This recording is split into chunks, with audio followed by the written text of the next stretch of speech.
Qu'est-ce qui est plus dangereux qu'un dragon millénaire pour tes PJ? Le froid, la fatigue, la soif et la faim. RPG Day, jour 15, endurance. Dans certaines parties, et pas forcément à tort, on oublie la gestion des ressources. Cependant, à certains moments, on aimerait pouvoir simuler cette gestion de la fatigue. Les PJ ont parcouru des semaines de voyage, ont fait des tours de garde, n'ont plus de ration depuis 3 jours, et pourtant ils arrivent pimpants, en pleine forme, face au combat final. On va voir comment on peut simuler cette fatigue. Tu peux utiliser un système de fatigue progressif. Pas besoin d'utiliser de grandes règles, mais si les PJ font une nuit blanche, s'ils dorment mal, s'ils se nourrissent mal, tu leur mets des petits malus. Cependant, ces petits malus vont être cumulatifs. Et si à un moment, ils prennent pas soin d'eux, bah, ils vont se retrouver avec des malus qui peuvent être importants. Narrativement, tu peux utiliser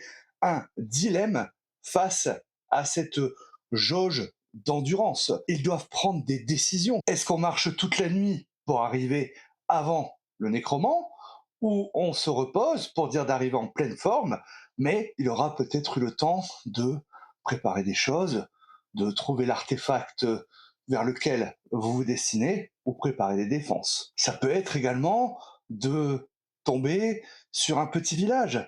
Mais les gens n'ont pas grand-chose à manger non plus. Le peu qu'ils vont donner au PJ leur manquera peut-être un moment. Et c'est là tout le dilemme pour tes joueuses et tes joueurs. Accepter de leur prendre une partie de leurs ressources ou les laisser à ce village qui n'est pas nécessairement très riche. De ton côté, est-ce que tu as des astuces pour émuler cette jauge d'endurance? Il y a certains jeux qui le font très bien, hein, je pense à Mutineer Zero par exemple, hein, qui, par son aspect survie, va mettre en place des jauges de bouffe et de flotte. Si vous en cherchez, vous pouvez vous en inspirer. Mais racontez-moi en tout cas en commentaire si vous avez également utilisé ce genre d'artifice et si vous avez des anecdotes à me raconter vis-à-vis de ça. À demain pour un nouveau RPG Day.